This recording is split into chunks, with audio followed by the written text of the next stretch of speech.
À la une de l'actualité, ils soutiennent la candidature d'Éric Zemmour à la présidentielle à Lyon. Les membres de Génération Z militent pour que le polémiste se lance dans la course pour 2022. Entre deux collages d'affiches dans le Vieux-Lyon, il s'exprime aussi sur la proposition d'Étienne Blanc, le sénateur du Rhône, qui n'est pas contre la présence de Zemmour pour les primaires des Républicains. C'est sans doute la fin d'un long combat pour ces restaurateurs de Lancier dans le Rhône. Ils avaient porté plainte contre leur assureur pour non-respect du contrat dans un contexte de pandémie. Ils avaient été déboutés, mais AXA a finalement décidé d'indemniser l'ensemble de ses clients, 20 000 € en moyenne par établissement. Devenir propriétaire en achetant 2 fois moins cher que le prix du marché, c'est possible grâce au bail réel solidaire. La métropole compte construire 1000 logements par an pour les classes moyennes. La première résidence doit être livrée à Villeurbanne en 2023. Éric Zemmour, candidat à la présidentielle, un scénario de plus en plus plausible. Étienne Blanc, le sénateur du Rhône, a même proposé cette semaine la participation du polémiste aux primaires des Républicains. À Lyon, en tout cas, les membres de Génération Z militent déjà pour que Éric Zemmour se présente à la présidentielle. Reportage de Jérôme Jarny et Marie Redortier. Ils n'ont qu'une vingtaine d'années et ont déjà des idées bien arrêtées. Ce matin-là, dans Lyon, une opération de collage est menée par des membres de Génération Z. Z pour Zemmour, le mouvement lancé l'hiver dernier appelle le chroniqueur de télévision à se déclarer candidat à la présidentielle de 2022. C'est un homme qui a fait un constat, ça fait 30 ans qu'il fait le constat que personne n'ose faire. Il assume sa position, il a des convictions et on a besoin de ça en France. C'est justement toute l'importance de ce mouvement Génération Zemmour, c'est qu'il demande à Éric Zemmour d'être candidat. C'est-à-dire que ce n'est pas Paris qui décide le candidat pour la France, c'est le peuple qui appelle le candidat. Ce qu'on veut, nous, c'est lui montrer qu'il a déjà un groupe derrière lui, des militants qui sont déjà présents, ce qui est nouveau. Malgré une mobilisation qui s'étend, les intentions d'Éric Zemmour ne sont toujours pas connues. En attendant, le sénateur LR du Rhône, Étienne Blanc, souhaite lui ouvrir les portes de la primaire de la droite. Chez Génération Z, on n'est pas contre l'idée. Tout dépendra des conditions d'organisation de la primaire. C'est que si c'est une primaire qui est ouverte, il faut qu'il y aille parce qu'il va la gagner. Mais après, tout dépendra aussi de l'honnêteté des cadres des Républicains, parce qu'ils savent très bien que s'ils organisent une primaire ouverte, Éric Zemmour va la gagner. Donc, parce qu'on voit bien que en fait, la base des Républicains, les jeunes que nous rencontrons, sont d'accord avec nous en fait. À Lyon, la trentaine de jeunes déjà engagés au sein de Génération Z voient en Éric Zemmour l'homme capable de rassembler les droites et même au-delà. Politique toujours à 10 jours du premier tour des régionales. Andrea Cotarac a présenté aujourd'hui son programme sur la sécurité, thème majeur de cette campagne, même si on le rappelle, ce n'est pas une compétence de la région. Le candidat du Rassemblement national, deuxième des sondages pour le moment derrière Laurent Wauquiez, propose 3 mesures: nommer des référents sûreté dans les lycées, faire passer la sécurité par la culture et enfin un plan Marshall contre les violences faites aux femmes. Andrea Cotarac qui a fait le choix, comme Laurent Wauquiez, de mettre la sécurité au cœur des débats. Écoutez-le au micro d'Aline Duchesne. On a 2 philosophies et 2 conceptions carrément différentes. Lui, c'est du quantitatif. Il additionne les lignes budgétaires, il additionne le nombre de tourniquets dans les lycées ou de caméras de protection, et il estime que l'insécurité sera réglée. On voit aujourd'hui que c'est la première préoccupation de nos habitants d'Auvergne-Rhône-Alpes. Ce qui prouve une chose, c'est que son mandat, ses résultats sont un échec profond. Moi, j'ai une vision non pas quantitative, mais qualitative. Agir là où c'est nécessaire et éradiquer l'insécurité là où c'est nécessaire. Après des mois de bataille, AXA a finalement cédé. L'assureur a accepté d'indemniser les restaurateurs contraints de fermer en raison de la crise du Covid. Sur ses 15 000 clients professionnels, 1500 avaient assigné déjà AXA en justice. Et parmi eux, Lucie Young, il y a un couple de restaurateurs installés à Lancier dans le Rhône. Oui, les gérants du Bacchus, un restaurant au cœur du Beaujolais qui avait souscrit ce fameux contrat auprès de la compagnie d'assurance AXA. Contrat qui prévoit la prise en charge de la perte d'exploitation en cas d'épidémie, sauf que cette garantie, elle ne fonctionne pas si un autre établissement du département est aussi touché pour la même raison. Ça a été le cas donc de tous les restaurants du Rhône et de toute la France lors des différents confinements. Alors le couple de restaurateurs avait assigné la compagnie d'assurance en justice pour qu'elle paye ce qu'elle leur doit, c'est-à-dire les frais fixes sur les 6 mois cumulés de fermeture. Cela représente à à peu près 40 000 €. Leur demande est rejetée en première instance, mais ils ne s'arrêtent pas là et font appel de cette décision. Alors avec l'annonce de l'indemnisation d'AXA, c'est un vrai soulagement pour les gérants, même s'il faut rester prudent.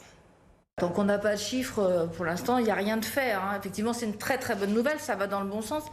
Mais bon, il n'y a rien de fait, on n'en est pas encore là. Ce que ça représente, c'est la tranquillité d'esprit pour les quelques mois à venir. Au moins pour ce qui est des charges fixes, sachant que la période risque d'être un petit peu compliquée, peut-être pas cet été, mais à la rentrée de septembre, je pense que ce sera dur. Alors pour l'heure, rien n'a été officiellement acté. Ce qu'on peut dire, c'est que la décision est sûrement motivée par la volonté d'AXA d'éviter à tout prix la case tribunal, puisque les procès en appel qui ont déjà eu lieu entre les restaurateurs et la compagnie d'assurance étaient en général en faveur des restaurateurs qui ont pour la plupart obtenu gain de cause. AXA a donc préféré signer des accords à l'amiable pour éviter de créer une jurisprudence. La compagnie d'assurance a annoncé débloquer une enveloppe de 300 millions d'euros pour les 15 000 restaurateurs concernés. Ça représente en moyenne 20 000 € par contractant. C'est maintenant à l'avocat des restaurateurs de négocier le montant de l'indemnisation. Si, donc, dans le cas des restaurateurs du Bacchus, si un accord est trouvé, le procès en appel qui devait se tenir à la fin du mois devrait a priori ne pas avoir lieu. Merci Lucie pour ces précisions. 700 personnes réunies dans l'amphithéâtre de la Cité internationale à Lyon. Ça faisait bien longtemps que ce n'était plus arrivé, mais pour assister à ce congrès du BTP. Aujourd'hui, les participants ont dû se plier, bien sûr, à des règles strictes et notamment présenter un pass sanitaire. Maïva Komsi. Dès l'entrée, vérification du pass sanitaire, un certificat de vaccination d'au moins 15 jours ou un test négatif réalisé dans les 48 heures. Et pour ceux qui n'auraient pas eu le temps, une infirmière fait les tests sur place. Une réglementation stricte pour accueillir les 700 participants au congrès. On lui remet une pochette avec une gommette orange qui certifie sa validation de négatif. Ensuite, il passe à l'accueil, on lui remet des boîtes de 4 masques qu'il utilisera ou pas durant le congrès. Tous les prestataires, techniciens, traiteurs, serveurs, hôtesses ont été testés et donc ont l'obligation de présenter également un pass sanitaire. Un congrès dédié au secteur du bâtiment particulièrement frappé par la crise. Les participants attendent de ce rassemblement qu'il redonne de l'élan à l'économie du BTP. On a l'habitude de travailler ensemble, on a l'habitude de se voir, on a besoin d'échanger et ça c'est vraiment un bol d'air pour toute la profession. Ça permet de faire des réflexions croisées, d'établir des groupes de travail et puis effectivement d'avoir des réflexions de fond où tout le monde participe en même temps à ces grands événements. Moi je suis très heureux qu'ils puissent le faire ici à Lyon. Ça m'a donné l'opportunité de venir à leur rencontre aussi, d'échanger. Et c'est très important. Une opportunité aussi pour la ville de Lyon. Les secteurs de l'événementiel, de l'hôtellerie ou encore de la restauration vont aussi pouvoir profiter du retour de l'économie des affaires. À Lyon, 7 arrondissements sur 9 dépassent aujourd'hui les 5 000 € du mètre carré. C'est le cas aussi dans plusieurs quartiers de Villeurbanne. Et sur la métropole, les prix du neuf ont tout simplement augmenté de 3,9% l'année dernière. Problématique bien sûr pour le nouvel exécutif écologiste qui souhaite développer une offre de logements abordables et ce même dans les quartiers les plus prisés. Et pour cela, il y a le bail réel solidaire. Les précisions de Mélanie Ferreira. Au 21 rue Jules Guesde à Villeurbanne, Jaïtsa découvre la parcelle de terrain qui va accueillir son futur appartement. L'appartement, il va être de ce côté. Moi, je serai au premier étage. J'aurai un petit balcon pour me faire plaisir de la beauté qu'il y a à l'extérieur. Et on aura un petit jardin derrière l'appartement. Un T2 de 48 mètres carrés qu'elle n'aurait jamais pu s'offrir sans passer par le bail réel solidaire. La courtière m'expliquait qu'avec mon salaire, c'était pas possible d'acheter sur Lyon ou Villeurbanne, qu'il fallait vraiment m'éloigner. Mais en signant un bail réel solidaire, Jaïtsa devient propriétaire en déboursant 143 000 €, moitié moins que les prix du marché. Mais elle est propriétaire du bâti seulement. Le foncier, lui, reste la propriété de la foncière solidaire du Grand Lyon, à qui elle devra donner 1,50 € de redevance par mois. Un dispositif qui permet à des foyers aux ressources limitées d'accéder à la propriété. Il y a une frange de la population, on l'a dit tout à l'heure, des jeunes actifs, des personnes qui n'ont jamais réussi à avoir accès à la propriété, qui sont à 10-15 ans de la retraite. Honnêtement, si on n'offre pas ce produit-là, ils n'ont pas accès à la propriété. Et pour la métropole, le dispositif a un autre avantage. L'autre intérêt, c'est qu'il n'y a pas de plus-value possible pour l'acheteur quand il revend. ça ne suit pas le cours du marché, mais le coût de la vie. Et donc ça permet de lutter aussi contre la hausse des prix qui est beaucoup trop importante dans l'agglomération. Les travaux de construction démarrent en septembre et Jaïtsa devrait s'installer dans son appartement en 2023. Un libre accès pour tous sans prescription médicale et des créations de postes, c'est ce que demandent les psychologues qui se sont rassemblés aujourd'hui devant la préfecture du Rhône. Avec la crise sanitaire et les confinements, la demande a explosé pour les suivis psychologiques alors que leurs conditions de travail se dégradent. Les dispositifs qui ont été mis en place par le gouvernement ne respectent pas tellement notre cadre de travail.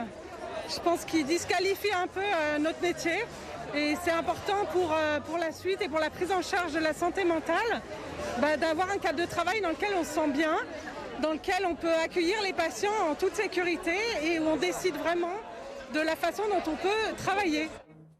Et on termine avec le compte à rebours lancé aujourd'hui par Alexandre Astier sur les réseaux sociaux. Kaamelott, le film, premier volet, ça approche, c'est le 21 juillet dans toutes les salles de ciné en France. Teasing aujourd'hui avec les affiches où l'on découvre les acteurs. On retrouve notamment le Lyonnais Clovis Cornillac, mais aussi Sting, Alain Chabat, Christian Clavier, Antoine Decaune ou encore Géraldine Nakache. On en parlera demain dans notre Mac Culture Top Sortie puisque Jean-Christophe Humbert sera notre invité également sur BFM Lyon. Ce sera demain à 17h45.